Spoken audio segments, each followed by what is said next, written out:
সুপ্রিয় দর্শক শ্রোতা, আসসালামু আলাইকুম। দেশ অথবা দেশের বাইরে থেকে প্রিয় বন্ধুগণ, ঠিক এই মুহূর্তে যে যেখান থেকে বাস্তব জীবনের গল্প শোনার জন্য আমার সঙ্গে যুক্ত হয়েছেন আমি আপন। আর যে আপন জীবনের গল্পের 1553তম পর্বে আপনাকে প্রতিদিনের মতো স্বাগতম জানাচ্ছি। সম্মানিত দর্শক শ্রোতা, আজ আমি আপনাকে শোনাব চট্টগ্রামের ভাই ওমান প্রবাসী মোহাম্মদ সুমন হোসেনের জীবনের কলিজা কাঁপানো চরম প্রতারণামূলক এক করুণ বাস্তব জীবন কাহিনী। বন্ধুগণ, আজকের গল্পের টাইটেল ওমানে সুন্দরী বউকে বিক্রি করে এয়ারপোর্টে আটক প্রতারক স্বামী। এই গল্পটা চট্টগ্রামেরই প্রত্যন্ত এলাকার এক উচ্চ মধ্যবিত্ত পরিবারের সন্তান সুমন এবং বিথির জীবনের চরম প্রতারণামূলক এক বাস্তব জীবনের গল্প। দেখেন, আমি ঠিক এখন থেকে কিছুক্ষণ আগে চট্টগ্রামের আরেকটা গল্প পড়েছিলাম। আমাদের চট্টগ্রামের এক বোন, সে হচ্ছে 2 সন্তানের মা। তার স্বামী জুয়া খেলতো, নেশা করত, খারাপ পথে চলতো। এই মহিলা মানুষের কাছ থেকে ঋণ করে সুদের উপর টাকা নিয়ে বহু কষ্ট করে স্বামীকে বিদেশে পাঠায় সংসারের সুখের জন্য, সন্তানের মুখে হাসি ফুটানোর জন্য। কিন্তু সেই স্বামী বিদেশে গিয়ে গাজীপুরেরই এক মহিলাকে বিয়ে করে ফেলে। আজ প্রায় 1.5 বছর হয়ে গেল স্বামী বিদেশে গেল। না সন্তানদের জন্য 1 টাকা দিয়েছে, না স্ত্রীর জন্য 1 টাকা দিয়েছে, কিংবা ঋণ পরিশোধ করার কোনো উদ্যোগ নিয়েছে। এই মহিলা আমার কাছে কেঁদে কেঁদে বলল যে, আপন ভাই, আমার সন্তানগুলোর সামনে যাদের কাছ থেকে ঋণ নিয়েছিলাম তারা ঘরে এসে আমার ইজ্জত নেওয়ার চেষ্টা করে, আমাকে দর্শন করার চেষ্টা করে। ভাই, আমি ঠিক জানি না যে আমি ঠিক কতক্ষণ বেঁচে থাকবো। সুদের লোকেরা ঋণ যাদের কাছ থেকে নিয়েছিলাম তারা বলে আমার সন্তানের সামনে আমার সঙ্গে খারাপ কাজ করবে, এবং অনেকবার তারা করারও চেষ্টা করেছে। ভাই, আমি যে কোনো সময় হয়তো মৃত্যুকে আলিঙ্গন করতে পারি, মৃত্যুর সঙ্গে আলিঙ্গন করতে পারি এবং বিদায় নিতে পারি এই নিষ্ঠুর পৃথিবী থেকে। কি এমন নির্মম কথা! এবং আজকের যে গল্পটা, আপনি বিশ্বাস করতে পারবেন না, ঠিক এমনই এক গল্প যা শুনলে মনের অজান্তে আপনার চোখ দুটো জলে ভিজে টুইটুম্বুর হয়ে যাবে। এটা শুধু একটা গল্পই নয়, প্রবাসে থাকা প্রত্যেকটা ভাই আর দেশে থাকা প্রবাসীর সেই বউদের জন্য এক শিক্ষার প্রতীক হয়ে দাঁড়িয়ে থাকবে। তাই তো সবাইকে অনুরোধ করব, শুরু থেকে শেষ পর্যন্ত সুমন এবং বিথির জীবনের এই হৃদয় বিদারক বাস্তব গল্পটা আপনারা প্রত্যেকে আমার মুখে শুনবেন এবং গল্প শেষে ওদেরকে ঠিক আপনার মতো করে একটা মন্তব্য কমেন্ট বক্সে লিখবেন। ধন্যবাদ সবাইকে। সুপ্রিয় বন্ধুগণ, আসসালামু আলাইকুম। আমার নাম মোহাম্মদ সুমন হোসেন, আমার বাড়ি বন্দনগরী, চট্টগ্রাম। বন্ধুগণ, আমি আমার জীবনের গল্পটা শুরু করার শুরুতে আপনাদেরকে আমার পরিবারের সম্বন্ধে জানিয়ে রাখি। আমার পরিবারে আমি আছি, আমার বাবা আছে, মা আছে, রয়েছে আমার দাদা দাদি সহ আমার বড় 2টা বোন আর ছোট একটা ভাই। আমরা টোটাল 2 বোন 2 ভাই। আমাদের পরিবারটা চট্টগ্রাম বিভাগের অদূরের কোনো এক অজপাড়া গাঁয়ের এক নিম্ন মধ্যবিত্ত পরিবার। আমার বাবা পেশায় একজন বাবুর্চি। আমি খুব ছোটোবেলা থেকে দেখতাম আমাদের এলাকাতে কোনো বিয়ে শাদির অনুষ্ঠান বা যে কোনো রান্নাবান্নার কাজ হলে আমার আব্বার ডাক পড়তো, আর আমার আব্বা তার দলবল সহ নিয়ে সেখানে রান্নাবান্নার কাজ করতেন। খুব কষ্ট করে আমার বাবা আমাদের পরিবারটা চালাতেন, কারণ পরিবারে এতগুলো মানুষের মুখে আহার তুলে দেওয়ার একমাত্র দায়িত্ব ছিল আমার বাবার উপরে। বাবা দিনকে রাত আর রাতকে দিন বানিয়ে এই কাজটা করে আমাদের পরিবারটা চালাতেন। এভাবেই সময়গুলো কাটতে কাটতে আস্তে আস্তে করে হঠাৎ করে একটা সময় আমার মায়ের একটা সমস্যা দেখা দেয়। মানে আমার মা রাতের বেলায় ঘুমালেই হঠাৎ করে মায়ের বমি হতো এবং সেই বমির সাথে রক্ত বেরোতো। মায়ের এমন অবস্থা দেখে আমার আব্বা খুব টেনশনে পড়ে গেছিল এবং তখন আমার আব্বা মাকে বিভিন্ন ডাক্তারের কাছে নিয়ে যাচ্ছিল। এখানে সেখানে অনেক ডাক্তার দেখাচ্ছিল, কিন্তু কোনোভাবে আসলে রোগ ধরা পড়তেছিল না যে আমার আম্মার কি হয়েছে। কোনো ডাক্তার ধরতে পারে না। তো এই করতে করতে আমার আব্বা তখন প্রায় বহু মাস যাবৎ আমার আম্মাকে চট্টগ্রাম মেডিকেলে ভর্তি করায় রাখে। তো চট্টগ্রাম মেডিকেলে ভর্তি করিয়ে রাখার সময় আমার বাবা তখন আর বাড়িতে যেতে পারতো না, এলাকায় যেতে পারতো না। এবং এলাকায় না যাওয়ার কারণে দেখা যায় আমার আব্বার যে শিষ্য ছিল, মানে যিনি আমার আব্বাকে সাহায্য সহযোগিতা করতো রান্নাবান্নার কাজে, সেই লোকটাই তখন বিভিন্ন বাড়িতে বা এলাকায় গিয়ে রান্নাবান্নার কাজ শুরু করে। প্রায় 4 মাসের মতো আমার আব্বা আমার মাকে নিয়ে চট্টগ্রাম মেডিকেলে পড়ে থাকে। 4 মাস পরে আলহামদুলিল্লাহ আমার মায়ের কিছুটা সুস্থতা ফিরে আসে। মা যখন কিছুটা ভালো হয়, আমার বাবা তখন মাকে নিয়ে গ্রামে ফিরে আসে। কিন্তু সে সময় আমার আব্বার হাত যশ একেবারে কমে গিয়েছিল। তিনি আগের মতো রান্নাবান্না করলে এতটা স্বাদ হতো না, এতটা মজা হতো না। কিন্তু তার যে অ্যাসিস্ট্যান্ট আছে, সে যদি রান্নাবান্না করতো, ওনার নাম ছিল বাবুল কাকা, যদি রান্না করতো তাহলে রান্নায় অনেক স্বাদ হতো। এমন করে আস্তে আস্তে করে বিভিন্ন জায়গা থেকে আমার আব্বাকে উচ্ছেদ করে দেওয়া হচ্ছিল। মানে একবার যেখানে আব্বুর রান্না হতো, দ্বিতীয়বার আব্বাকে সেখানে ডাকতো না। আব্বার যেই বাবুল কাকা ছিল সেই তখন রান্নাবান্না করতো। তো আমার আব্বাকে বাবুল কাকা বলতেছিল যে আপনি আমার সঙ্গে রান্নাবান্না করেন, বা আমি যে রান্নাবান্না করি আপনি আমাকে সাহায্য করেন। তো আমার আব্বা বলতেছিল আমি ছিলাম ওস্তাদ, তুই ছিলি হেল্পার, আর এখন কি আমি হেল্পার হয়ে যাব, তুই ওস্তাদ হবি? না, আমি এটা করব না। আমার আব্বা তখন এই বাবুল কাকার পিছনে কাজ করতে রাজি হলো না। এমন করেই সময়গুলো সামনের দিকে যেতে যেতে একটা সময় আমার বড় বোনের জন্য বিয়ের ঘর আসতেছিল। এইখান থেকে ওইখান থেকে বিভিন্ন জায়গা থেকে বিয়ের ঘর আসতেছে। তো আমার আব্বার হাতে তখন একেবারেই শূন্য পকেট ছিল, কোনো টাকা ছিল না, এবং আমাদের মুখে 3 বেলা আহার তুলে দিতে আমার বাবার বেশ কষ্ট হয়ে যাচ্ছিল।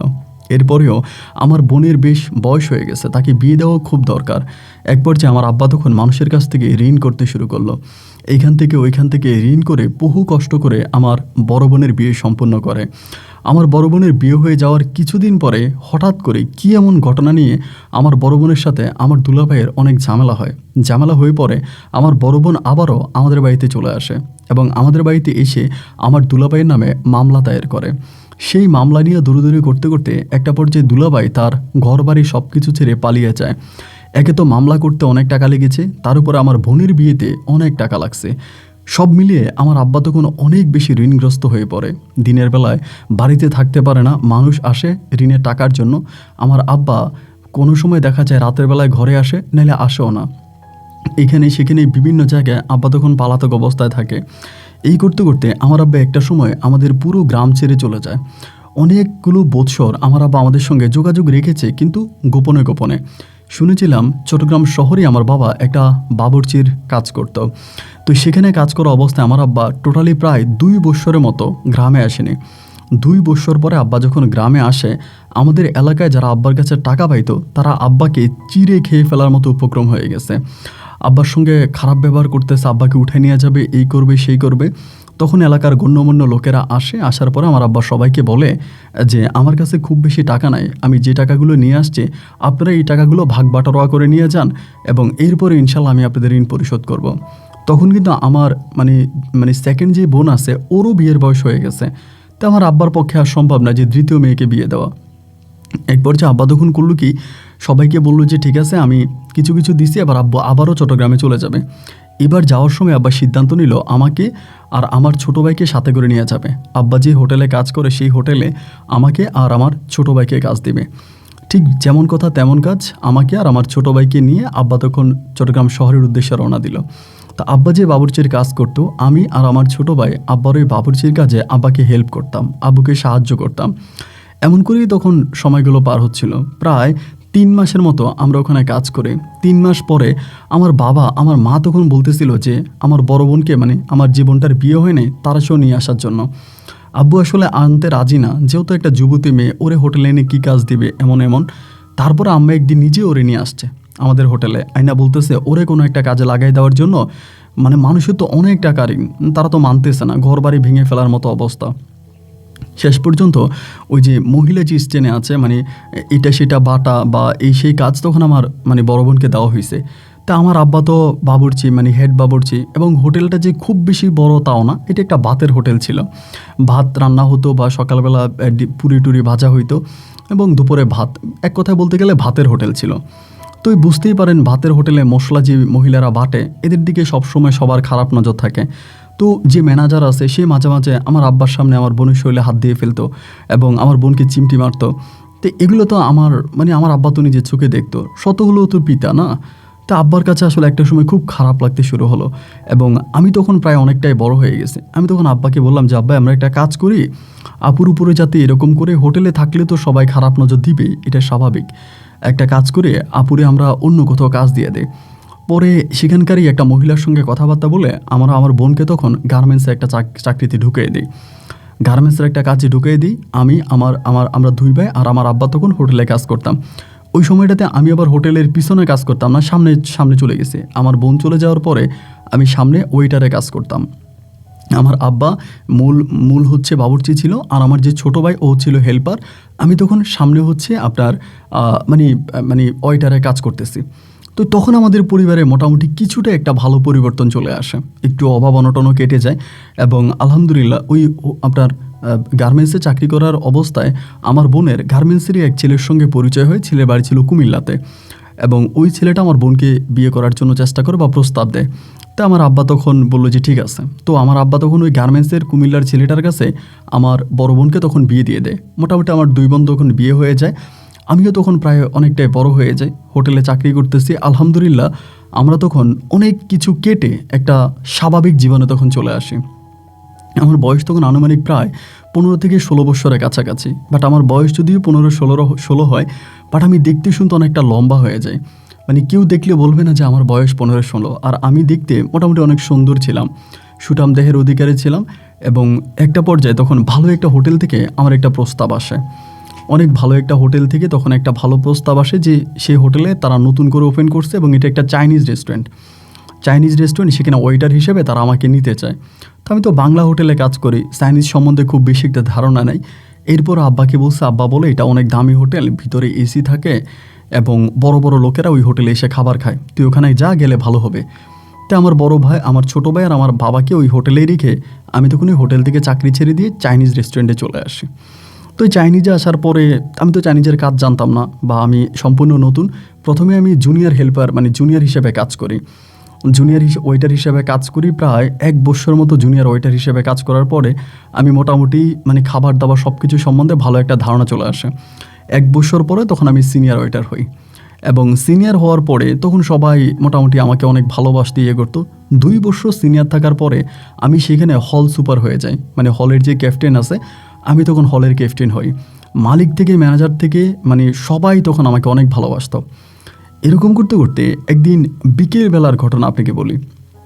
একদিন বিকেলবেলা, ওই দিন মোটামুটি একটু বৃষ্টি ছিল, মানে আপনার সারাদিন খুব বেশি একটা কাস্টমার হয়নি। বিকেলবেলা আমাদের একজোড়া কাস্টমার আসছে, মানে একটা ছেলে আর একটা মেয়ে আসছে। আমাদের এখানে মূলত কাস্টমারগুলো হয় কখন ভাই জানেন? মানে রাতের বেলায়, সন্ধ্যার পরে কাস্টমারগুলো বেশি আসে, যেহেতু একটা চাইনিজ রেস্টুরেন্ট। দিনের বেলায় খুব বেশি একটা কাস্টমার আমরা পাই না। তো ওনারা তখন আপনার বিকেলবেলা আসছে। আসার পরে আমাদের যে একদম কর্নার যে টেবিলটা ছিল ওখানে বসছে। আমাদের একজন ওয়েটার ছিল, সে সার্ভিস করতেছে, অনেক খাওয়া দাওয়ার খাইছে। খাওয়ার পরে আসরের নামাজটা আমি তখন এখানে মসজিদে আছে, আসরের নামাজ পড়লাম। আসরটা পড়ে আমি তখন চিন্তা করলাম যে আমাদের রেস্টুরেন্টের যে মানে ছাদ আছে, ছাদের উপরে অনেকগুলো ফুলের টব আছে। তাই আমি ভাবলাম যে আমি ওই ফুলের টবগুলোতে পানি দিব। এটা ভেবে বিকেলবেলা তখন আমি ফুলের টবগুলোতে পানি দেওয়ার জন্য উপরে গেছি। তো পানি দিচ্ছি, এমন সময় আমাদের নিচের এক জুনিয়র ওয়েটার ওই সামনে বলতেছে যে সুমন ভাই, ম্যানেজার স্যার আপনার নিচে যাইতে বলছে। তো যেহেতু ম্যানেজার স্যার আমাকে নিচে যাইতে বলছে, এবং তার ভিতরে আমি একটা মানে দেখলাম যে খুব তাড়াহুড়ো করে আমাকে বললো কথাটা, তখন আমি ভাবলাম যে হ্যাঁ, নিচে মনে হয় কোনো একটা ঝামেলা হয়েছে। ঝামেলা না হলে তো ম্যানেজার আমাকে এভাবে ডাকবে না এই সময়টাতে। তখন আমি উপর থেকে খুব দ্রুত নেমে আসলাম। এসে দেখতেছি যে আমাদের হোটেলের ভিতরে একটা হট্টগোল অবস্থা, চিল্লে হইতেছে। ঠিক এমন একটা সিচুয়েশন। আমি তখন এসে বললাম যে কী হয়েছে। একটা মহিলা আছে, মানে মহিলা না মেয়ে ঠিক জানি না, উনি ওখানে কান্না করতেছে, মানে বসে বসে কান্না করতেছে চেয়ারের মধ্যে। তো আমি এসে জিজ্ঞেস করলাম কী হয়েছে। পরে ম্যানেজার বলতেছে এই মানে কোন ছেলেকে নিয়ে আসছিল প্রেম করার জন্য, ছেলের সঙ্গে প্রেম করছে, এবং করার পরে এই মহিলার মানে ছেলে নাকি পালায়ে গেছে।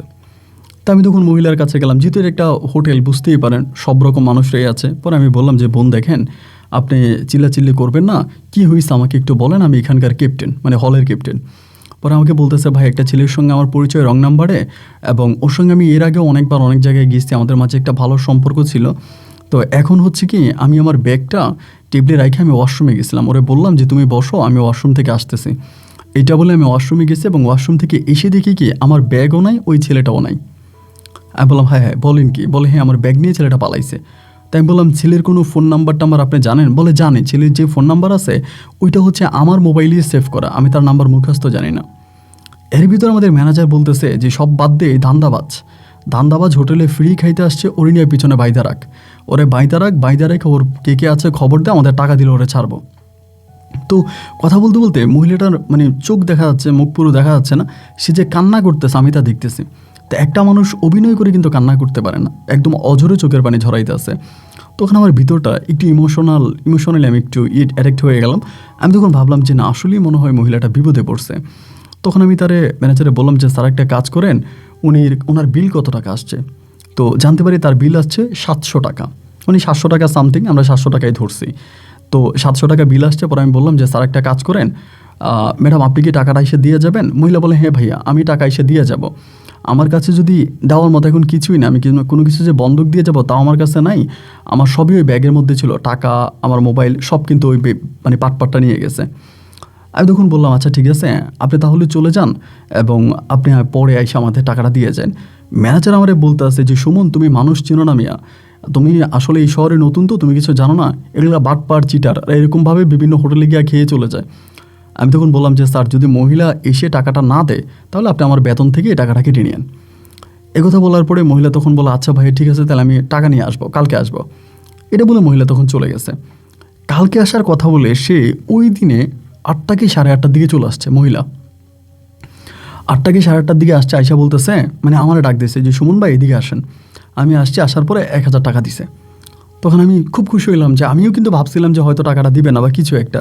উনি যে এভাবেই সে টাকা দিয়ে যাবে এটা আমার কল্পনায় ছিল না। আমি তখন এই টাকাটা নিয়ে ম্যানেজার স্যারকে দিয়ে বললাম যে স্যার আপনি তো অনেক কথাই শোনাইলেন যে টাকা দিবে না, এই সেই কত কথা, এই দেখেন ম্যাডাম টাকা দিয়ে গেছে, এখন আপনি বাকির খাতা থেকে আমার নামটা কেটে দেন। তো ম্যানেজার তখন টাকাটা নিলে, নেওয়ার পরে মেয়েটা আমার বলতেছে যে সুমন ভাই কিছু না মনে করলে আপনাকে একটা কথা বলতে পারি? আমি বললাম জি বলেন। বলে আপনার নাম্বারটা কি আমাকে একটু দেওয়া যাবে, আপনার ফোন নাম্বারটা? তখন আমি একটা বাটনের একটা ছোট ফোন চালাইতাম। তাই আমি বললাম যে ঠিক আছে নাম্বার নিতে পারেন, কিন্তু ম্যাডাম কেন? বলতেছে না একটু নাম্বারটা যদি দিতেন খুব খুশি হইতাম। তখন আমি আমার নাম্বারটা দিছি। দেওয়ার পর উনি আমাকে জিজ্ঞেস করলো যে আপনার ডিউটি শেষ হয় কয়টায়? আমি বললাম আমাদের ডিউটি রাত হয়তো 11টা 11:30, আপনার 12টা বাজে আমি টোটালি ফ্রি থাকি। তো সেদিন দিনই করলো কি আর আমার কল টল দেয় না। এর পরের দিন আপনার দুপুরের কাছাকাছি আমাকে ফোন করছে, প্রায় আপনার 12টা কি 12:30টার দিকে আমাকে ফোন দিছে। আমি তখন সার্ভিস করতেছিলাম, ফোন ধরতে পারি নাই। তো সার্ভিস শেষ করে বিকেলের দিকে প্রায় 3টার দিকে কল ব্যাক করি, এবং আমার একটা ধারণা ছিল যে উনিই কল দিয়েছে, কারণ আমার নাম্বারটা তো আর কেউ জানে না। আমাদের ফ্যামিলির কিছু মানুষ ছাড়া বাইরের কেউই আমার এই নাম্বারটা জানে না। শুধু আমি ওই দিন ওই ম্যাডামকেই নাম্বারটা দিয়েছিলাম, আমার নাম ছিল বিথি। তো মেবি ম্যাডামই কল দিবে। তারপরে আমার কল দিচ্ছে, কল দিয়ে আমি কল ব্যাক করার পর বলতেছে যে ভাই আপনাকে তো কল দিয়েছিলাম দুপুরে। আমি বললাম হ্যাঁ আপনি কল দিয়েছিলেন, আমি তখন একটু ব্যস্ত ছিলাম, সার্ভিস করতেছিলাম, এই জন্য ধরতে পারি নাই। আপনি ভালো আছেন? পর বলে হ্যাঁ ভাইয়া ভালো আছি। ভাইয়া আপনাদের অফ থাকে কবে? তো ওই দিন ছিল বৃহস্পতিবার। আমি বললাম যে আমাদের অফ তো আসলে থাকে না, কিন্তু আমরা চাইলে ছুটি, মানে শুক্রবারে ছুটি কাটাইতে পারি। আমাদের একটা সিস্টেম আছে, শুক্রবারে ছুটি কাটানো যায়, কিন্তু আমাদের কোনো অফ নাই। পরে বলে ভাইয়া মানে আমার বাসা আপনাকে একটু দাওয়াত করতাম।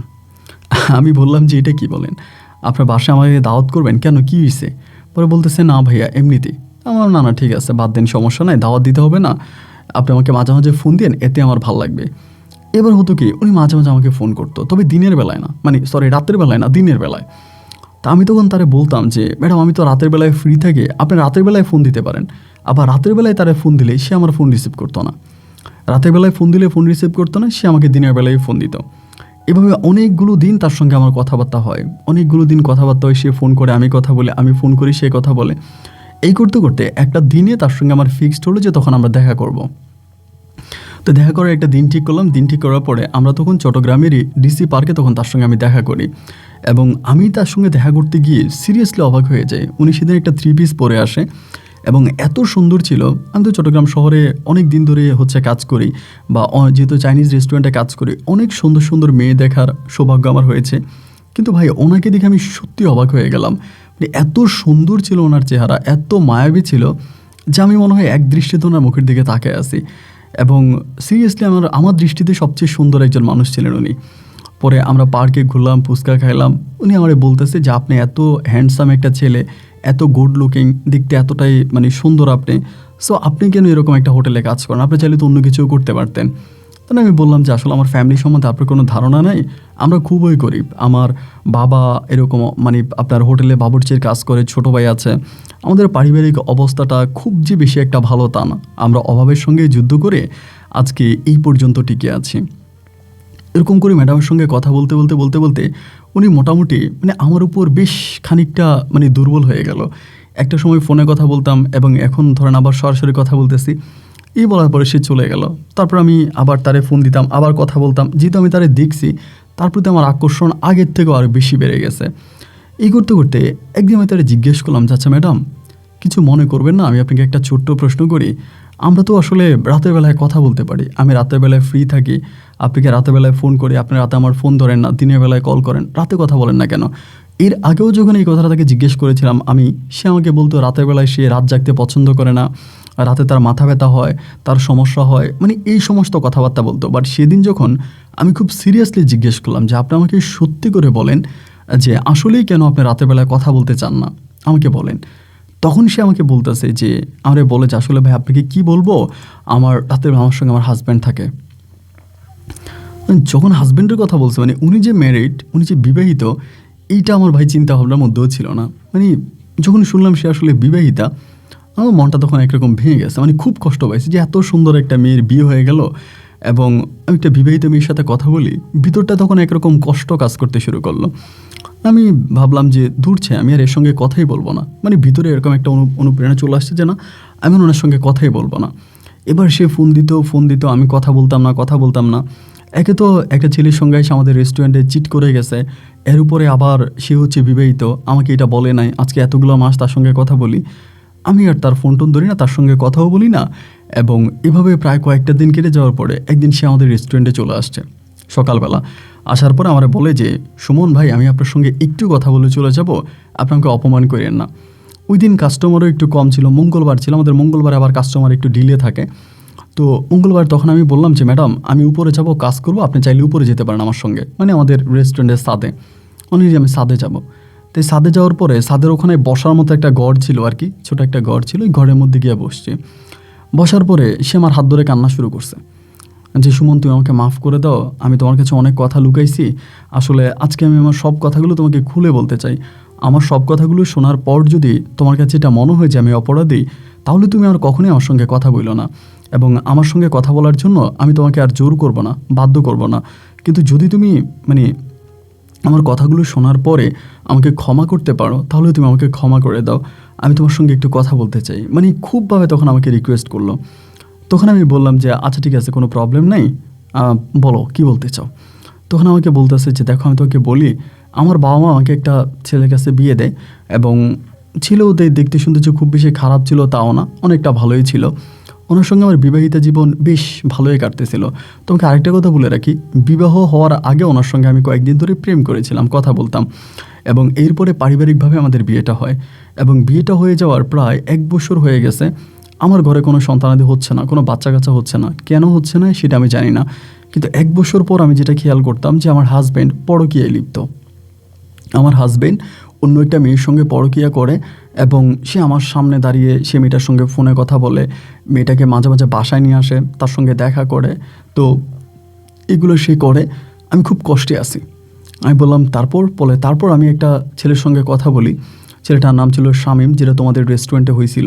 ছেলেটার সঙ্গে আমার পরিচয় হয়, কথাবার্তা বলি, এবং আমি চাচ্ছিলাম কি যে এই ছেলেটাকে দিয়ে আমার হাজব্যান্ডকে হিট দেবো না। আমার হাজব্যান্ড যখন অন্য একটা মেয়ের সঙ্গে আমার সামনে কথা বলে, তখন তো আমার কলিজায় ফেটে যায়।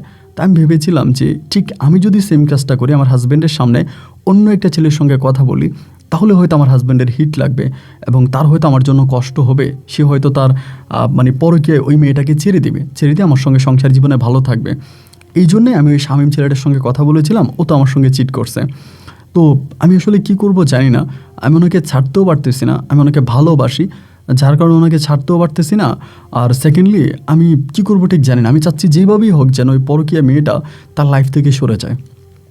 আমি তখন বললাম তো মানে তুমি কি এটা জানো না যে মানে তোমার ওই মেয়ে কি জানে না যে তোমার হাজব্যান্ড, এটা কি সে জানে না? বলে হ্যাঁ জানে, মেয়ে মাঝে মাঝে আমাদের বাসায় আসে। তুমি বিশ্বাস করবা যে আমি টেবিলে বসে থাকি, আমার সামনে ওই মেয়েটা আমার হাজব্যান্ডকে ভাত লোকমা ধরে খাওয়াই দেয় আমার সামনে। এগুলো আমি দেখি, আমি এত কষ্ট সহ্য করে আসে। তা আমি বললাম যে এই কথাগুলো কি তুমি তোমার ফ্যামিলিকে বলো না, লাইক তোমার আব্বা আম্মা যারা তোমাকে বিয়ে দিয়েছে তাদেরকে কি তুমি বলো না? ও বলে হ্যাঁ বলি তো, আমার আব্বা আম্মাকে আমি বললেই তারা একটা কথা বলে যে চলে আসো, ওই সংসার করার দরকার নাই, ওকে ছেড়ে চলে আসো। তাই আমি বললাম তাহলে আপনি চলে গেলেই তো পারেন, চলে যাও। ও আবার একই কথা বলে যে আমি যে চলে যাব, আমি তোকে ভালোবাসি। আমি তখন খুব মানে অবাক হয়ে ওর মুখের দিকে তাকিয়েছি, সব কথা ওই বলতেছে, ওই বলতেছে হ্যাঁ, ওই বলতেছে না, ওই ছেলের মা, ওই মেয়ের মা, ওই সব কিছু। পরে আমি বললাম যে দেখো বিথি, আমি ওরে তুমিও বলতাম, তুইও বলতাম, আবার মাঝে মাঝে আপনিও বলতাম, আমাদের সম্বোধনের কোনো ঠিক ছিল না। তাই আমি বললাম যে বিথি দেখো, ছেলেটা যদি খারাপ হয় তুমি তার সাথে থাইকো না, চলে যাও। ও আমারে বলতেছে যে আমি চাই ও ভালো হয়ে যাক, আমি ওর সঙ্গে সারা জীবন থাকতে চাই, কিন্তু ও ভালো হয়ে আমার সঙ্গে থাকুক। আমি শুধু একটা জিনিসে চাই যে ও ভালো হয়ে যাক।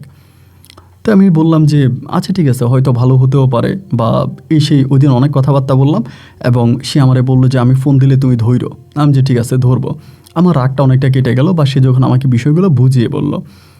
এরপর সে আবার চলে গেল, এবং যাওয়ার পরে মাঝে মাঝে ফোন দিত আমাকে যে সুমন তুমি কি করো, ভালো আছো কিনা, খাইছো কিনা। এমন করে অনেকগুলো দিন কেটে যাওয়ার পরে একদিন আমাকে বলতেছে, সুমন আজকে আমাদের বাসায় তোমাকে দাওয়াত করব, আমার হাজব্যান্ড থাকবে, তুমি আসবা।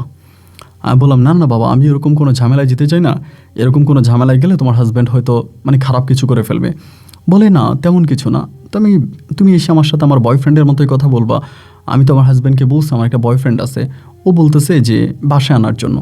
আমাকে বলে যে যদি তোমার বয়ফ্রেন্ড থাকে তাহলে বাসায় নিয়ে আসো, বাসায় আইনে একদিন দাওয়াত করে খাওয়াই দাও।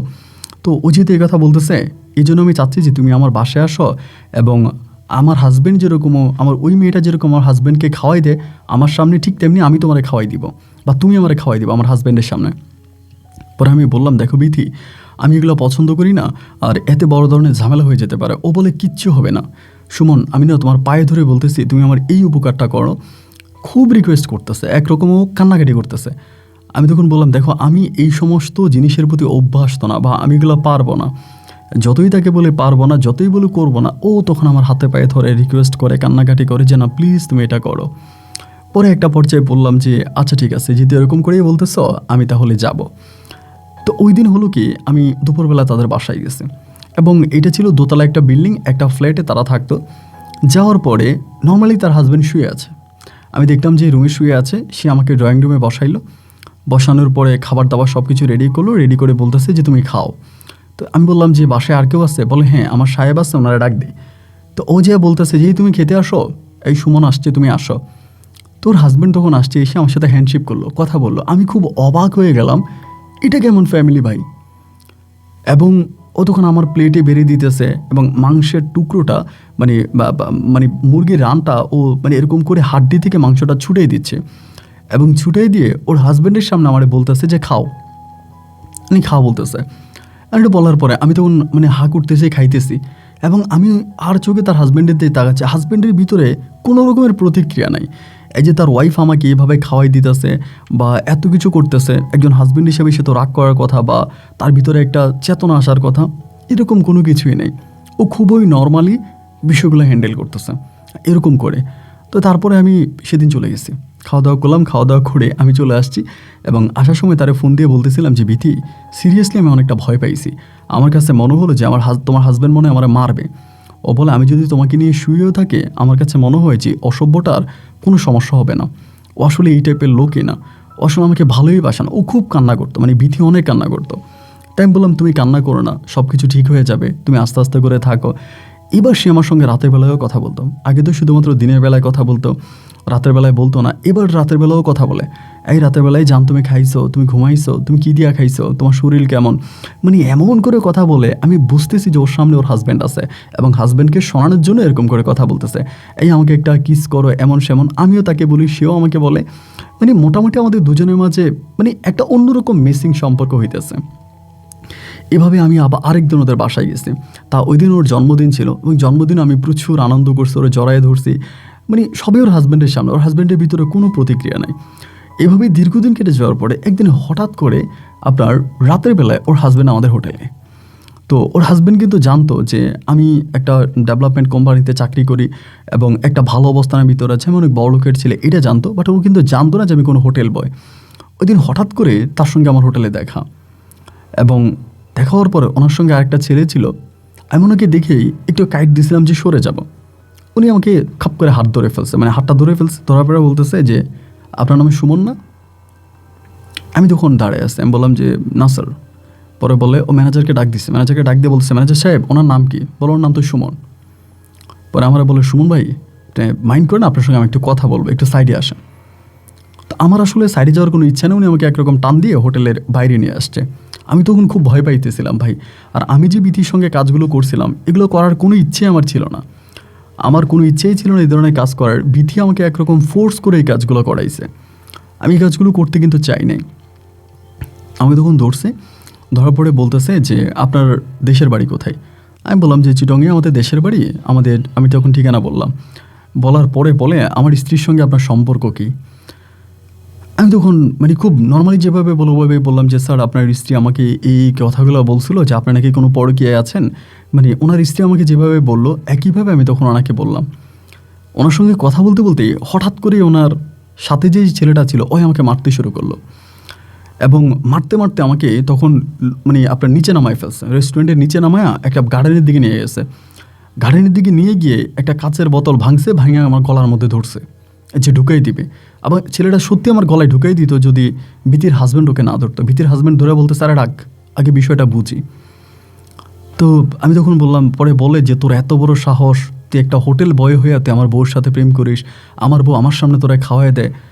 এই কথাগুলো বলতে বলতে একটা পর্যায়ে হঠাৎ করে আমাদের ম্যানেজার এখানে চলে আসছে। মেবি ওরা ম্যানেজারকে ফোন দিছে বা কিছু একটা। ম্যানেজার স্যার আসছে, আসার পরে তখন ওনার সঙ্গে যে ছেলেটা ছিল ওই তখন ম্যানেজারে বলো যে এই ওয়েটারে এই ঘটনা ঘটাইছে, মানে যত সব মিথ্যা কথা আমার সামনে বানিয়ে বলছে। আমি তখন কিচ্ছু বলি নাই, আমি তো তখন একরকম জিম্মি। পরে ম্যানেজার স্যার বলতেছে যে একটা কাজ করো সুমন, তুমি আজকে চলে যাও এবং তুমি আর আসবা না কালকে থেকে, তোমার ডিউটি অফ।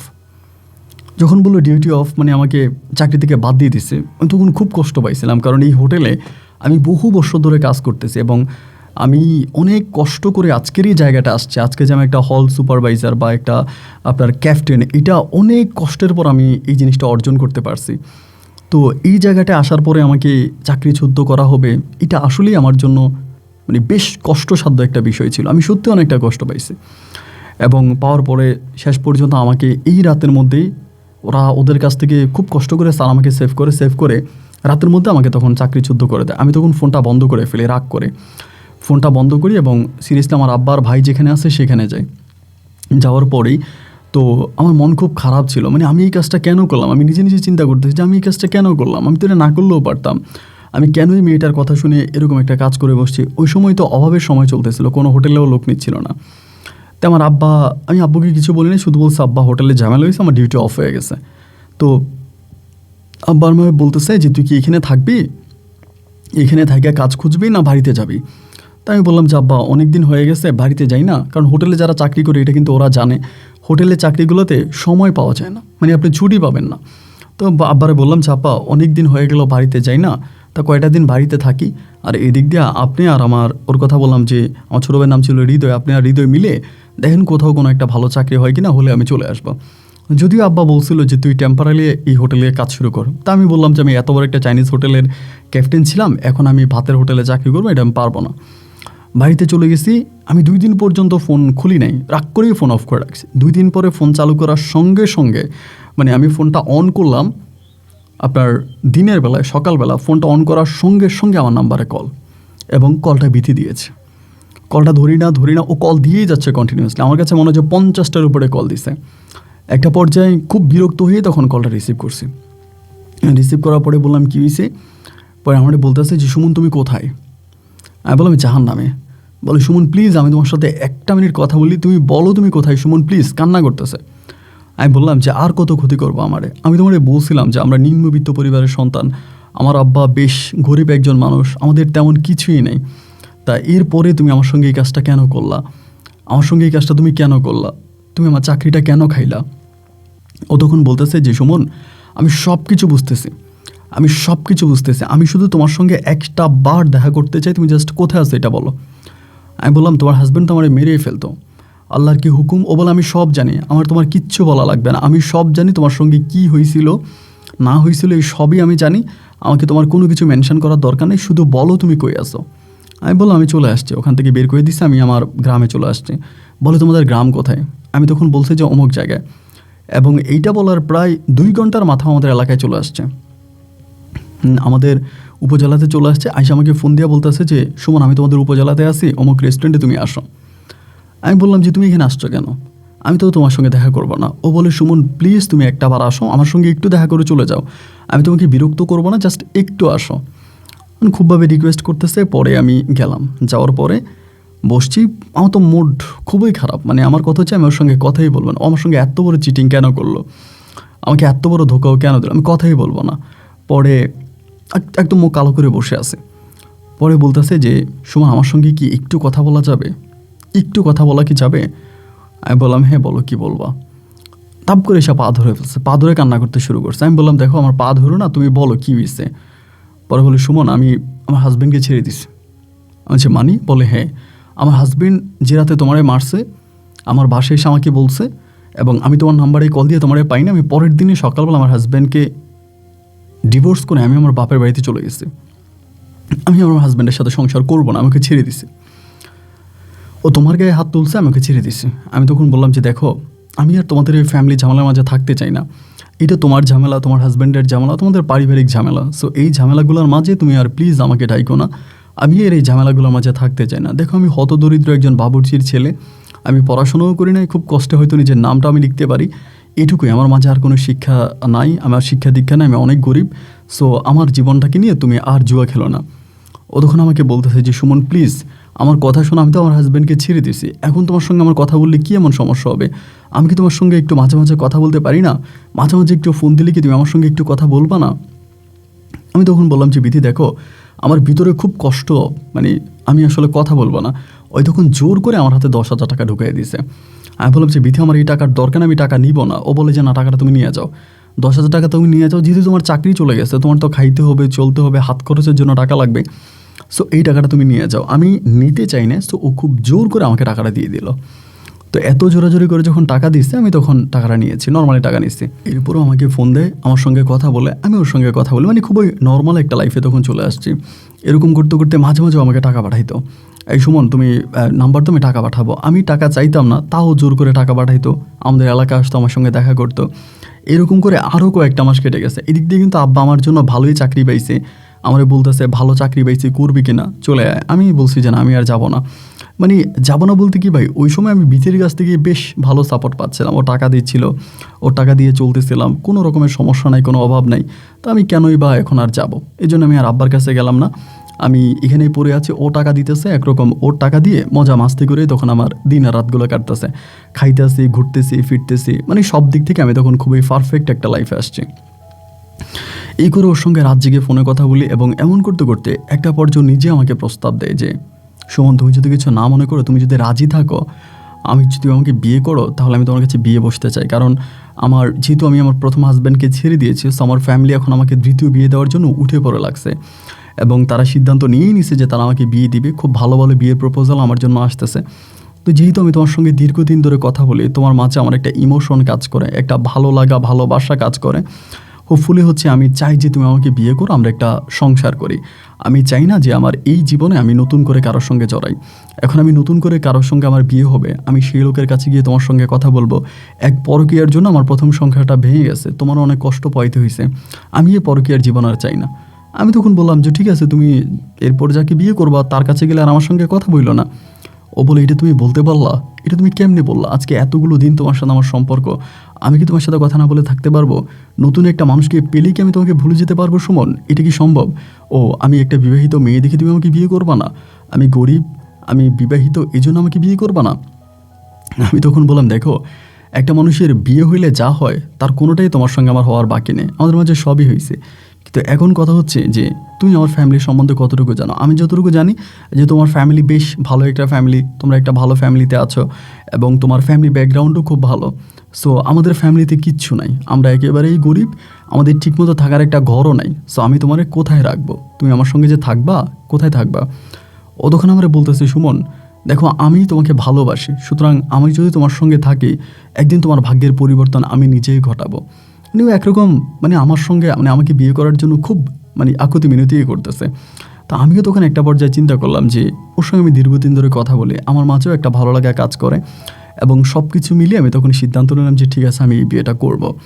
তো প্রথম দিকে আমার মা আমাকে বিয়ে করানোর জন্য খুব মানে টানাই ফানাই করতেছে, বিয়ে করাবে, মেয়ে দেখতেছে। মানে আমারও ইচ্ছে যে তত দ্রুত বিয়ে করে ফেলতে পারি, কারণ আমার আম্মাও এরকম ঘরের মধ্যে একা একা থাকে, তারও ভালো লাগে না, একটা বউ হইলে তারও সময়টা ভালো কাটে।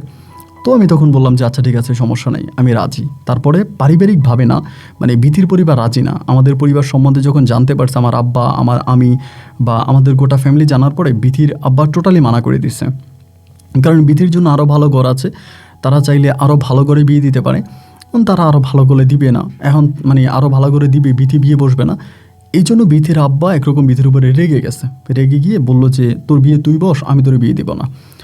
তো এরপরেই বিথি সম্পূর্ণ ফ্যামিলির এগেনস্টে গিয়ে মানে ফ্যামিলিকে ছেড়ে আমার কাছে চলে আসছে এবং আমাকে বিয়ে করছে।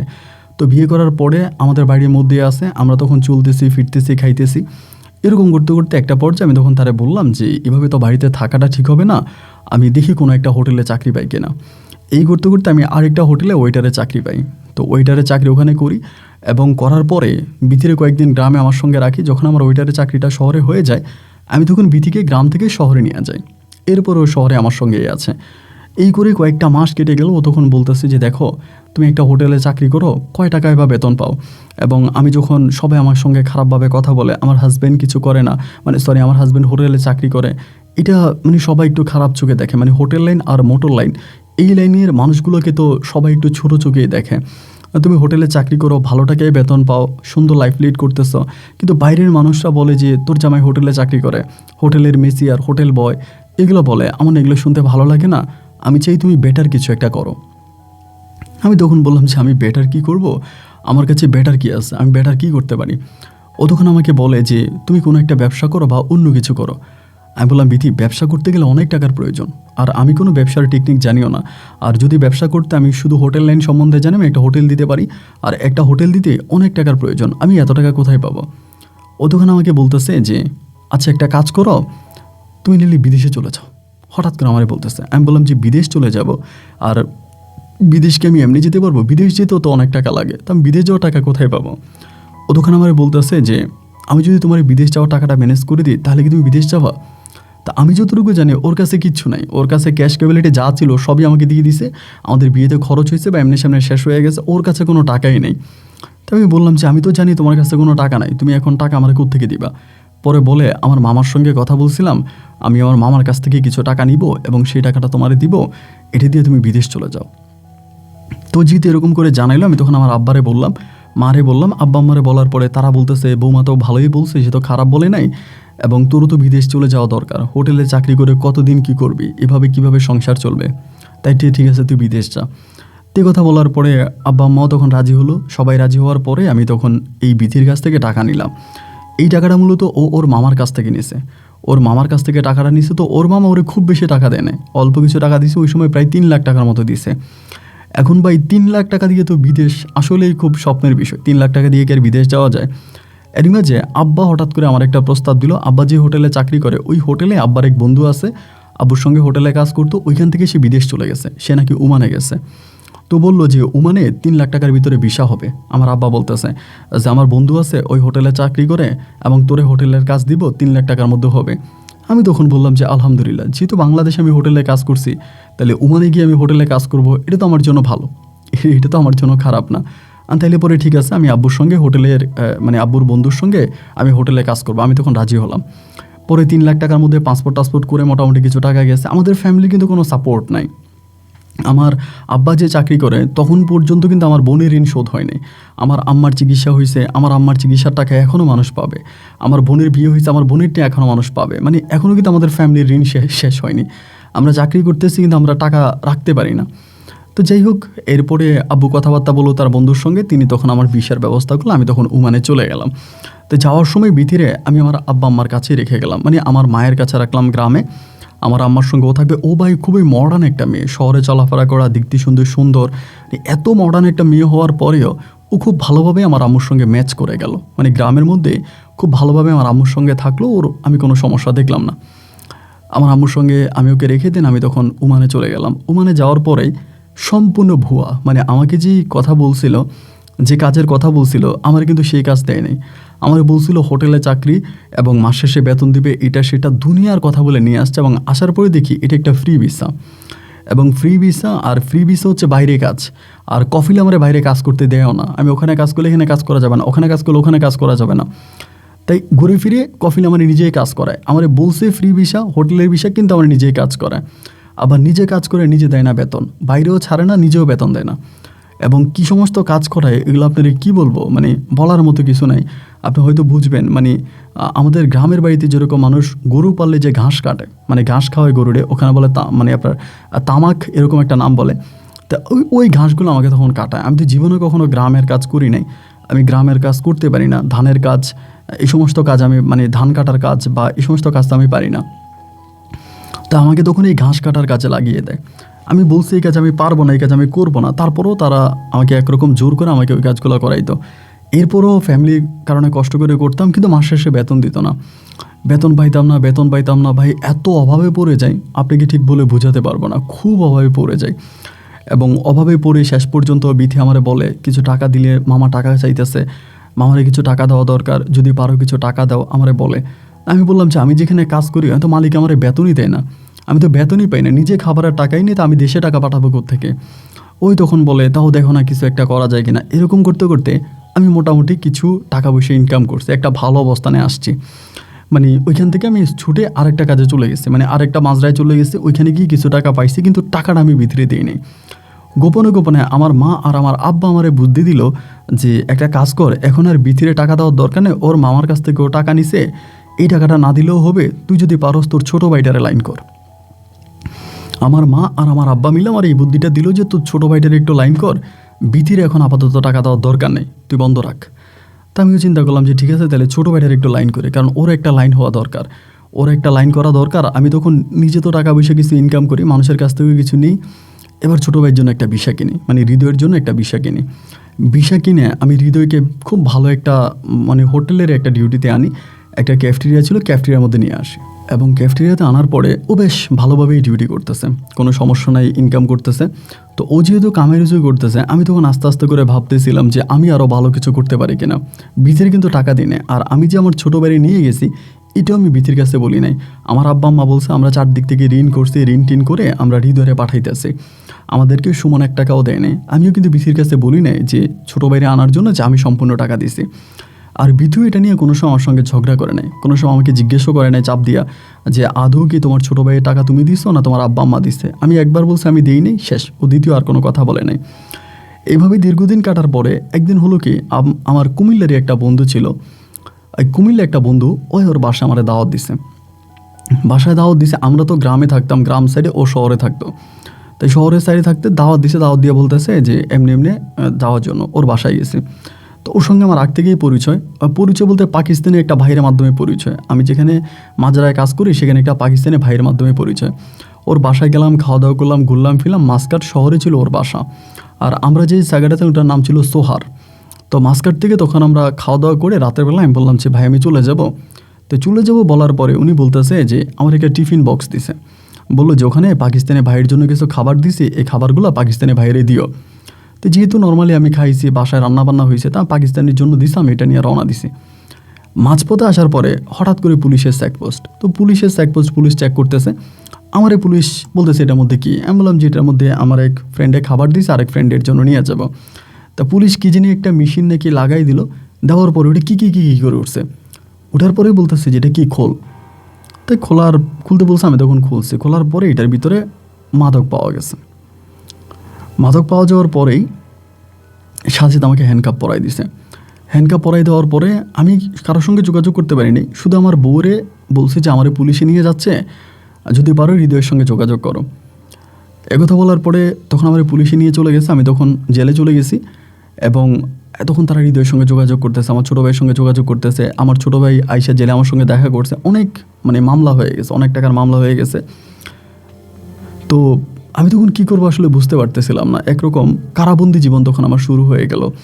বিথির ফোন দিয়ে কান্নাকাটি করি, বিথি বলতেছে টেনশন করো না, আমি কিছু একটা করব, তুমি খুব তাড়াতাড়ি বেরোইতে পারবা। আর এদিক দিয়ে আমার ছোটো ভাই আমাকে সাপোর্ট করতেছে। এই সব কিছু মিলিয়ে তখন আমি জেলে জীবন, মানে জেলের এক অন্যরকম জীবন শুরু করি। আলহামদুলিল্লাহ, এর কিছুদিন পরে আমার ছোটো ভাই আমাকে জেল থেকে বের করে আনে। এবং বের করে আনার পরে আমি তখন হৃদয়কে জিজ্ঞেস করলাম কিভাবে বের করা হলো। এই হৃদয় একটা মাসরি উকিল ধরেছিল, শুনেছিলাম আমাকে জেল থেকে বের করে আনতে প্রায় 2 লক্ষ টাকার মতো লেগেছিল। তো আমি তখন হৃদয়ে বললাম যে এই টাকা কে দিয়েছে। হৃদয় বলে আমাকে জেল থেকে বের করে আনার সম্পূর্ণ টাকা নাকি আমার বউ বিথি দিয়েছিল। তো আমি তখন বিথির সঙ্গে কথা বলি, বিথি আমাকে জানায় সে তার এক মামার কাছ থেকে টাকা নিয়ে আমাকে দিয়েছিল এবং সেখান থেকেও আমাকে বের করে আনে। তো যাই হোক, আমি জেল থেকে বের হওয়ার পরে খুব অসহায় হয়ে গিয়েছিলাম ভাই। জেলে আমার খুব কষ্টের জীবন কেটেছিল, আমার গায়েও হাত তোলা হয়। এবং জেল থেকে বের হওয়ার পর আমি কোনো কাজ খুঁজে পাচ্ছিলাম না। তখন কিন্তু হৃদয়ের অবস্থা মোটামুটি বেশ ভালোই ছিল, খারাপ না। এরপরেও হৃদয় কিন্তু আমাকে কোনো দিক থেকে সাইড দিচ্ছিল না। যে হৃদয়কে আমি বিদেশে এনেছি এবং ওকে বিদেশে আনার পিছনে সমস্ত অবদান ছিল আমার একটা টাকাও দিল না এবং ও আমাকে কোনো সাহায্যও করতেছে না। এভাবে দিনের পর দিন কাটতেছে আর বিথি আমাকে দেশ থেকে ফোন দিয়ে বলতেছে ওর মামা ওর কাছে টাকা চাচ্ছে, ওই যে আমাকে জেল থেকে বের করে আনতে যে টাকা লাগছিল ওর মামা বারবার ফোন দিতেছে টাকার জন্য। বিথি আমারে বলে প্লিজ আমার টাকাটা যেভাবে হোক ম্যানেজ করে দাও, আমি তো পারতেছি না, মামা খুব ঝামেলা করতেছে। এই সের ভিতরে একদিন হঠাৎ করে একজন বাঙালির সাথে কথা বলতে বলতে এক বাঙালি ড্রাইভার আর কি, উনি আমারে বলতেছে যে আমাদের এদিকে কোথাও কোনো বাঙালি ভালো কাজের মেয়ে পাওয়া যাবে কিনা বা কোনো কাজের মেয়ে আছে কিনা, যদি কোনো কাজের মেয়ে থাকে বাংলাদেশ থেকে যদি ওমানে আনে তাহলে ওই মেয়ে যে এনে দিবে তাকে 50,000 টাকা দিবে। আমি যদি বাংলাদেশ থেকে একটা কাজের মেয়ে এনে দিই তাহলে আমারে 50,000 টাকা দিবে। একটা বাঙালি হাউস ড্রাইভার আমাকে এই কথা জানাইলো।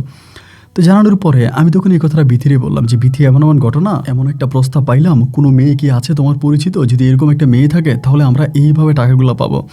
বিথি তখন আমাকে হুট করে বলতেছে একটা কাজ করি আমি তাহলে চলে আসি। আমি তখন বললাম যে তুমি কি বলো, তুমি চলে আসবা? ও বলে হ্যাঁ দেখো আমি তো মামার টাকা দিতে পারতেছি না এবং খুব ঝামেলার ভিতরে আছি এবং তুমি যে বিদেশ যাওয়ার সময় যে টাকা নিলা সেই টাকাও তো আমার পরিশোধ হয়নি।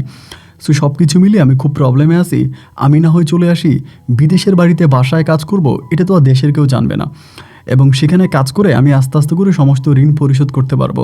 তুমি একটা কাজ করো, বাঙালি সে ভাইয়ের সঙ্গে কথা বলে বিষয়টা আমার জন্যই ব্যবস্থা করো।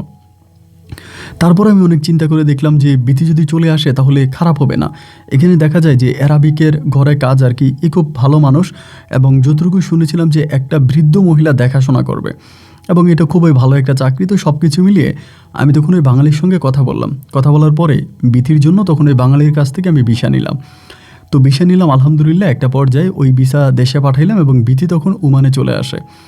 ওমানে আসার পরে বিথি তখন ওই মহিলার সঙ্গে থাকতে শুরু করে। মহিলাটা খুব বৃদ্ধ ছিল এবং মহিলার যারা ছেলে মেয়ে আছে এরা খুব ভালো ভালো অবস্থানে আছে, প্রশাসনিক লেভেলে অনেক ভালো ভালো অবস্থানে আছে এবং আমি যতটুকু জানি যে এই মহিলার মেয়ের জামাই সে ওমান পুলিশের রয়্যাল পুলিশের এক বড় অপরস্থ কর্মকর্তা।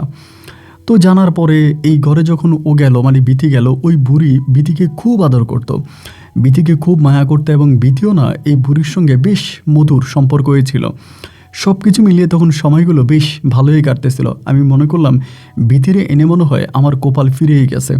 আসলে আমি যেটাকে ইনকাম করতে পারতাম না বিথি বেশ ভালো টাকা ইনকাম করতো। দেখা যায় ওই বৃদ্ধ মহিলাকে দেখার জন্য তার মেয়ে আসতো, মেয়ের জামাই আসতো, ছেলের বউ আসতো, যারাই আসতো তারাই বিথিকে টাকা দেওয়া যাইতো, বিথিকে বকশিস করে যাইতো, বিথিকে টাকা দিত। দেখা যায় যে বিথি অনেক ভালো টাকা ইনকাম করতেছে। এভাবে দীর্ঘদিন কাটার পরে বিথি মাঝে মাঝে আমার কাছে আসতো, আমি যেখানে থাকতাম এখানে আসতো, আবার যাইতো। আমি মাঝে মাঝে বিথির ওই মহিলার ঘরে যাইতাম, বিথির সঙ্গে দেখা করতাম এবং মহিলাও জানতো যে আমি বিথির হাজব্যান্ড, এই সব কিছুই জানতো। এরকম করতে করতে একদিন হঠাৎ করে বিথি আমাকে বলতেছে যে তোমার একটা কথা বলি, তুমি জানবা এবং শুনলে খুব অবাক হয়ে যাবা। আমি বললাম কী কথা? বিথি আমারে বলতেছে যে ওই বৃদ্ধ মহিলার কাছে অনেক গয়নাগাটি আছে এবং সে অনেক বড়লোক, বাংলাদেশি টাকায় হিসাব করলে প্রায় 50-60 লাখ টাকার মতো গয়না এই বুড়ির ঘরে আছে। শুনেই না হঠাৎ আমার চোখগুলো কপালে উঠে গেল। আমি তখন ভিতরে বললাম কি বলো, 40-50 লাখ টাকার গয়না বুড়ির কাছে আছে? ও বলে হ্যাঁ, প্রায় 40-50 লাখ টাকার গয়না বুড়ির ঘরে আছে। আমি বললাম এগুলো কোথায় আছে তুমি কি জানো? ও বলে হ্যাঁ জানি তো, এগুলো আলমারির ভিতরে আছে, আলমারির ভিতরে এই গয়নাগাটিগুলো আছে। তো বিথি যখন প্রথম দিন আমাকে এই কথাটা বললো, আমি এই কথাটা খুব বেশি একটা আমলে নিলাম না। আমি জাস্ট কথাটা নিয়ে চিন্তা করতেছিলাম। একটা পর্যায়ে আমার মাথার মধ্যে হঠাৎ করে একটা নতুন আইডিয়া চলে আসছে। আমি বিথিরে বললাম আমি যতটুকু জানি ওই ড্রয়ারের মধ্যেই বিথির পাসপোর্টও আছে। তাই আমি বিথিরে বললাম একটা কাজ করো, আমরা টিকিট কেটে ফেলি, তুমি আর আমি একসঙ্গে টিকিট কাটি এবং টিকিট কাটার পরে আমরা বাংলাদেশে চলে যাব এবং বাংলাদেশে চলে যাওয়ার পরেই তারপরে আমরা যেভাবেই পারি এই বাংলাদেশে গিয়ে আমরা তুমি বুড়ির গয়নাগাটিগুলো নিবা, আমরা দুজনে একসঙ্গে বাংলাদেশে চলে যাব। তো এইগুলো বলার পরে ও আমাকে বলতেছে যে না এটা করাটা মনে হয় ভালো হবে না, ঠিক হবে না। আমারে বলে, আমি বললাম আরে বোকা, এই কাজটা যদি করে ফেলে আমরা সারা জীবন পায়ের উপর পা তুলে খেতে পারবো, আমাদের কোনো অভাব অনটন থাকবে না, আমরা অনেক ভালো থাকতে পারবো।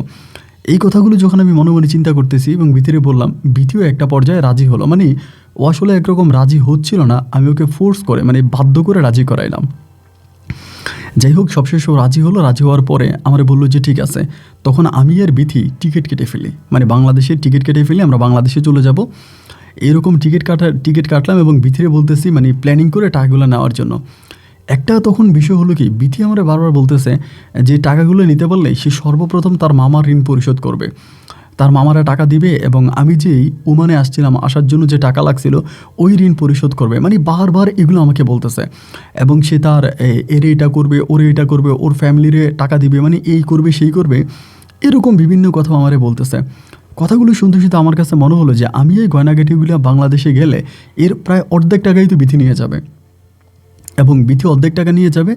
আমার ভিতর তখন এই জিনিসটা চলে আসছে। আসার পরে ভাই হঠাৎ করে একটা খারাপ চিন্তা আমার মাথায় চলে আসে।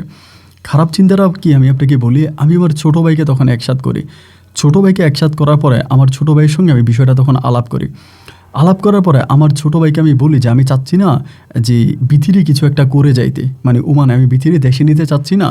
কারণ হচ্ছে এমন এমন ঘটনা, আমি একাই চলে যাব, বিথি যদি গয়নাকাটিগুলি নিয়ে বেরোতে পারে তাহলে আমি একাই চলে যাব, আমি বিথিরে নিব না।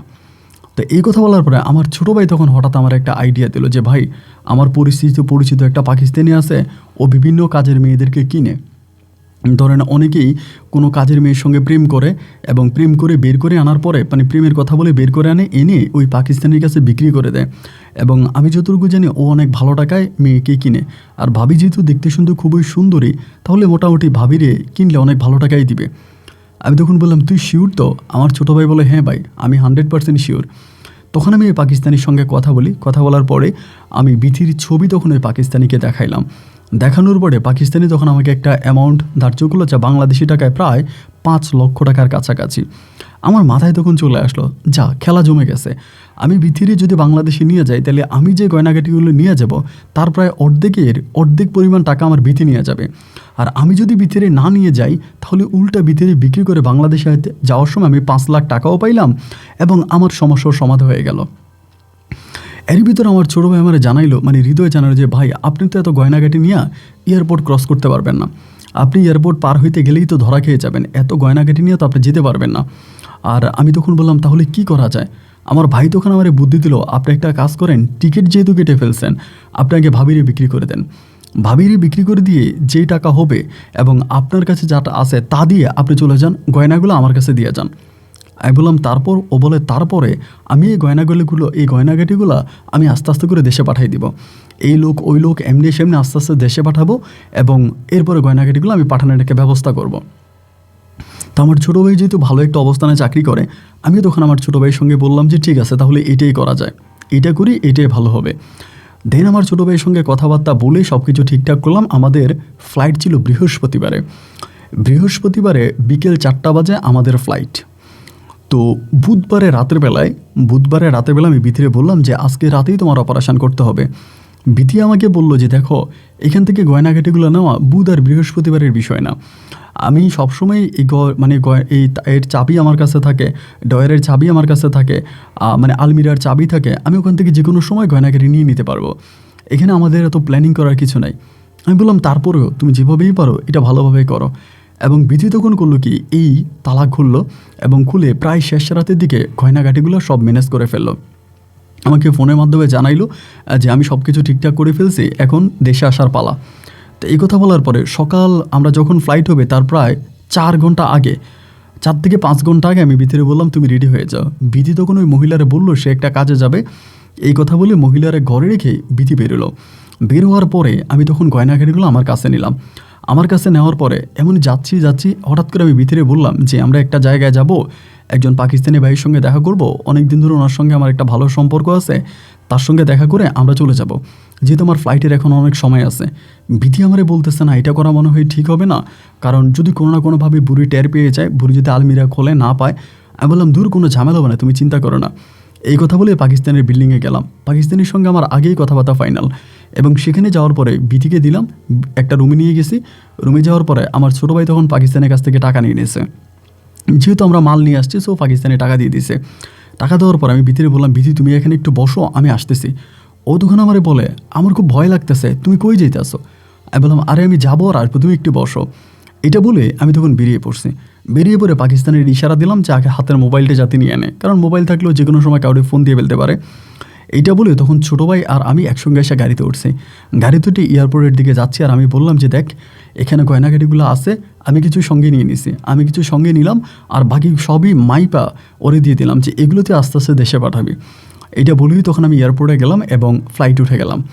এয়ারপোর্টে গিয়ে ফ্লাইটে উঠছে, আলহামদুলিল্লাহ আমার তো আর কোনো টেনশন নাই, আমার সমস্ত টেনশন দূর হয়ে গেছে। আমি প্রথমে ঢাকা এয়ারপোর্টে আসি এবং ঢাকা এয়ারপোর্ট থেকে চট্টগ্রাম এয়ারপোর্টে যাই, এবং চট্টগ্রাম এয়ারপোর্টে যাওয়ার পরে সব কিছু ঠিকঠাক হলো। ইমিগ্রেশনের কাছাকাছি গেছি এবং ইমিগ্রেশনে যাওয়ার পর যখন আমি পাসপোর্টটা দিলাম এবং পাসপোর্টটা দেওয়ার সঙ্গে সঙ্গে সেখানে আমাদের বাংলাদেশি যে পুলিশ আছে সে আমারে ডাক দিল। আমি যে মহিলাটার হাতে পাসপোর্ট দিলাম ওই মহিলা পুলিশটার ইশারা দিল, ইশারা দেওয়ার পরে পুলিশ আমাকে তখন সাইডে ডাক দিল, ডাক দিয়ে বললো তোর নাম কি? আমি বললাম যে তোমার নাম কি? আমি বললাম যে সুমন। তুমি সৌদি আরব থেকে আসছো? আমি বললাম যে জি। আমার তখন বলে তোমার কফিলের নাম এইটা এবং তোমার বউয়ের নাম বিথি। এগুলো যখন বলতে শুরু করলো আমি তখন বুঝতে পারলাম না এগুলো কেন তারা বলতেছে। এই কথাবার্তার মাঝে আমি হ্যাঁ হ্যাঁ করতেছি, এই সময় হঠাৎ করে এসে তখন আমার হাতে হ্যান্ডকাপ পরাই দেয়। আর কোনো কথা নেই, হ্যান্ডকাপ পরাই দেয় এবং হ্যান্ডকাপ করিয়ে দিয়ে আমার কাছে যে মোবাইল টোবাইল আছে সব কিছু তখন পুলিশ নিয়ে যায় এবং সেই থেকে আমাকে তখন পুলিশ থানায় নিয়ে যায়, চট্টগ্রাম থানায় নিয়ে যায়। এবং থানায় নিয়ে যাওয়ার পরে আমাকে তখন জিজ্ঞাসাবাদ করা হয়। আমি আসলে যখন জিজ্ঞাসাবাদ করা হয় আমি মায়েরকে খুব ভয় পাইতাম, মায়ের অনেক ভয় পাই। এবং যদিও এর আগে আমি অনেক মায়ের খেয়েছি, কিন্তু আমার কাছে মনে হয় যে আমি মায়ের সহ্য করতে পারবো না, আর আমাকে খুব ভয়ও দেখায়। একটা পর্যায়ে রিমান্ডের মতো একটা ব্যবস্থা করে এবং সেখানে যাওয়ার পরে আমাকে যখন জিজ্ঞেস করে আমি সব সত্যতা স্বীকার করি যে এমন এমন ঘটনা, বলে গয়নাগাটি কোথায় আছে? আমি তখন বললাম যে সবই আমার ভাইয়ের কাছে আছে, আমার ছোটো ভাই হৃদয়ের কাছে আছে। এগুলো বলার পর তখন আর কি হয় না হয় আমি জানি না, এবং সেখান থেকে আমাকে জেলে প্রেরণ করা হয়। জেলে পাঠানোর পরে আমার মা আমার সঙ্গে দেখা করতে আসে এবং সবাই তখন কান্নাকাটি করতেছে যে কিভাবে কি হয়ে গেল, এটা কেমনে হইলো। আসলে সবাই তখন কান্নাকাটি করে। আমি তখন সবাইকে বলি আমি ঠিক বুঝতে পারতেছি না আমার সঙ্গে কিভাবে কি হয়ে গেল। প্রায় 4 মাস পর্যন্ত আমি বাংলাদেশে জেলে থাকি। 4 মাস পরে আমার পরিবার জায়গা সম্পত্তি বিক্রি করে খুব কষ্ট করে আমাকে জেল থেকে বের করে আনে। কিন্তু জেল থেকে বের করে আনার পরে আমি জানতে পারি ওমানের ভিতরে আমি যেদিন আমার ভাইয়ের নাম বলে দিই সেদিনই আমার ভাই হৃদয়কে পুলিশে ধরে নিয়ে যায়। আমার ভাই হৃদয়কে পুলিশে ধরে নিয়ে যায় এবং পুলিশে ধরে নিয়ে যাওয়ার পরেই হৃদয়কে পুলিশ জেলে রাখে এবং বিথিকে আমি যে পাকিস্তানের কাছে বিক্রি করে আসছিলাম সেই পাকিস্তানের কাছ থেকে বিথিকে ওই যে বুড়ির চাকরি করতো বিথি, সেই বুড়ির মেয়ের জামাই যে পুলিশের বড় কর্মকর্তা ছিল রয়্যাল পুলিশের, সে হচ্ছে বিথিকে ওই পাকিস্তানের কাছ থেকে নিয়ে যায়। সবচেয়ে অবাক করার বিষয় হচ্ছে ওই পুলিশে তখন ওই রয়্যাল পুলিশে তখন এই বিথিকে নিয়ে তার বাসায় রাখে এবং এখন পর্যন্ত ওই বাসায় বিথি আছে। শুধু তাই নয়, বিথির অবস্থা এখন এতটাই ভালো, বিথি যে মহিলা ছিল, যে বৃদ্ধ মহিলা ছিল, সেই মহিলা মারা গেছে এবং মারা যাওয়ার সময় সেই বৃদ্ধ মহিলা তার মেয়ের জামাইয়ের হাত ধরে বলে গেছে যাতে কোনো দিন বিথি কষ্ট না পায়। এবং আপনি শুনলে অবাক হয়ে যাবেন, এখন বর্তমানে বিথি এই ওমানের মাটিতে এক ওমানি, তার বয়স একটু বেশি আছে, সে ওমানেই নাকি বিথিকে বিয়ে করছে এবং বিয়ে করার পরে বিথি এখন একজন শেখ মহিলার মতো ওমানের মাটিতে বসবাস করতেছে।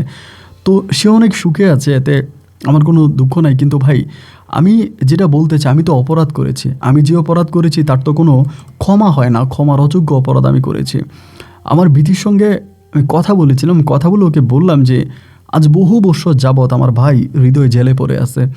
এই মামলায় হৃদয়কে জেল থেকে এখনও ছাড়েনি, দেশেও পাঠায়নি, জেল থেকেও ছাড়েনি এবং যতটুকু আমি শুনতে পাইছি ঠিক মরণ পর্যন্ত আমার ভাই হৃদয়কে জেলে রাখা হবে। এবং অনেক সময় হৃদয়কে নাকি বলা হইতেছে যে আমাকে অনেকবার অনেক কিছু প্রস্তাব দেওয়া হচ্ছে, এগুলো জাস্ট না বলি আপনাকে। শুধু এটাই, আমি এখন বিধির সঙ্গে যখন কথা বলি আমি ওকে অনেকভাবে অনুরোধ করে আমি যা করছি, যেটাই করছি, আমি অন্যায় করছি, আমাকে মাফ করে দাও, তুমি আমার ছোটো ভাই হৃদয়কে ছেড়ে দাও। এখন বিধি যদি চেষ্টা করে, আমি যত বাঙালির সঙ্গে কথা বলেছি, যত উকিলের সঙ্গে কথা বলেছি, সবাই একই কথা বলতেছে, বিধি যদি চেষ্টা করে তাহলে হৃদয়কে বের করে আনা বিধির জন্য খুব কঠিন কোনো বিষয় না, ও যে কোনো সময় হৃদয়কে জেল থেকে বের করে আনতে পারে। তো আমি বিধিকে একটা কথাই বললাম যে আমার ভাইকে তুমি ছেড়ে দাও, তুমি তো সব কিছুই তো, আবার এটা আমার হৃদয়ের কাছে যে গয়নাকাটি ছিল সবই কিন্তু পুলিশ নিয়ে গেছে, হৃদয়ের কাছে কিন্তু কিচ্ছু নাই। তো আমি ওরে বললাম, ওরে সারাটা জীবন তুমি জেলে রাখো, আজকে বহু বৎসর যাবৎ আমার ভাই জেলে পৌঁছতেছে, এদিক দিয়ে আমার পরিবারের যারা আছে তারা সবাই আমার সঙ্গে একই কথা বলতেছে, আমার অনুরোধ করতেছে, আমার সঙ্গে ঝগড়াঝাটি করতেছে, ঝামেলা করতেছে। আমি বারবার বিথিরে বলতেছি, বিথি তোমার কাছে পায়ে ধরে বলি যে আমার ভাই অন্তত হৃদয়কে ছেড়ে দাও, তোমার যদি শাস্তি দিতে হয় তুমি আমাকে শাস্তি দাও, অপরাধ তো আমি করছি, হৃদয় তো অপরাধ করেনি। তো হৃদয়কে সে জেলে পচায়া মারতেছে, আর দেশের মাটিতে আমি এখনও বিয়েও করিনি এবং এক অন্যরকম মানবতার জীবনযাপন করতেছি। আপনাকে কি বলবো আপন ভাই জানি না, আমি হঠাৎ বিথির এক বান্ধবী আছে, মেয়েটার বাড়িও চট্টগ্রামে, মেয়েটাও হচ্ছে ওমানে থাকে, ওরা ফ্যামিলিগতভাবেই থাকে। ওই মেয়েটার মাধ্যমে জানতে পারি যে বিথি নাকি আপনার গল্পগুলো শোনে সবসময়, এবং আমিও বিথির সঙ্গে কথা বলার সময় যখন জিজ্ঞেস করেছি সেও বলল যে বিথি আপনার গল্প শোনে। ভাই আমি আপনার কাছে আমার সমস্ত অপরাধগুলো স্বীকার করে করজোড়া হাত তুলে আল্লাহর কাছে যেমনি একটি বন্দা ভিক্ষা চাই, আমি তেমনি আমার ভাইয়ের জীবন ভিক্ষা চাইছি। ভাই আপনার মাধ্যমে বিথিকে শুধু এটাই বলতে চাই, যদি শাস্তি দিতে হয় তো আমাকে দাও, আমার ভাইকে ছেড়ে দাও। আপনার কাছে অনুরোধ করব, আপনি বিথিকে অন্তত বুঝিয়ে একটু বলবেন ও যেন আমার ভাইকে জেল থেকে মুক্ত করে। আমার ফোন নাম্বার এইটা, এবং যদি পারেন ভাই আপনার ঠিকানাটা একটু দিবেন, আমি আপনার সঙ্গে দেখা করব। ভালো থাকবেন, আসসালামু আলাইকুম। প্রিয় বন্ধুগণ, সবাইকে অনেক বেশি ধন্যবাদ এই পর্যন্ত চট্টগ্রামের ভাই মোহাম্মদ সুমনের জীবনের হৃদয় বিদারক এই বাস্তব গল্পটা শোনার জন্য। একটা জিনিস আছে যে মানুষ পৃথিবীতে যত বড়ই অপরাধ করুক না কেন, সে যদি আল্লাহ তাআলার কাছে ক্ষমা চায়, আল্লাহ থেকে ক্ষমা করে দেয়।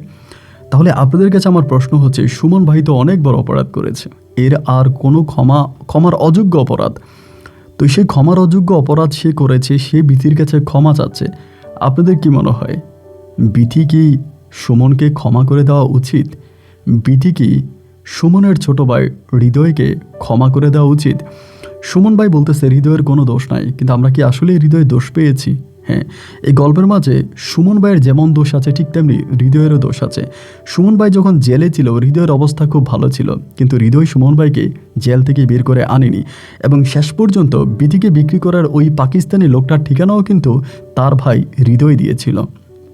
দেখেন, আমরা সবসময় বলি যখন আমরা হেরে যাই, কোনো কাউকে পেলাম না বা কোনো ব্যবসায় লস হলো, কোনো প্রতারণা হলো, আমরা ভাবি যে আমাদের জীবনে সব কিছু শেষ। এই যে বিথিকে বিক্রি করে দিয়ে চলে আসছে ওমানের মতো একটা জায়গায়, তাও পাকিস্তানি একটা খারাপ লোকের কাছে দিয়ে চলে আসছে, কিন্তু সেই জায়গা থেকে আল্লাহ কিভাবে বিথিকে রক্ষা করলো, সেখান থেকে বিথি বের হলো, পুলিশের সঙ্গে যোগাযোগ করলো এবং তার কফিলের সঙ্গে যোগাযোগ করে সব কিছু এমনভাবে হ্যান্ডেল করলো যে আজকে বিথি একটা শেখের বউ হয়ে উমানের মতো মাটিতে রাজ করে বেড়াচ্ছে।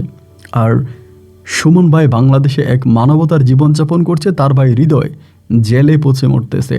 ও প্রিয় বন্ধুরা, এই গল্প শুনেও যদি আপনার চোখ না খোলে, আপনার বিবেক না খোলে, তবে আপনার বিবেক আর কোনোদিনও খুলবে না। একটা কথা মনে রাখবেন, আল্লাহর মায়ের দিনের বাইর। আল্লাহ যাকে ধরবে তার রক্ষা নাই। এজন্য আজ পর্যন্ত যারা সুমন ভাইয়ের পথে হাঁটতেছেন তারা অন্তত ফিরে আসেন।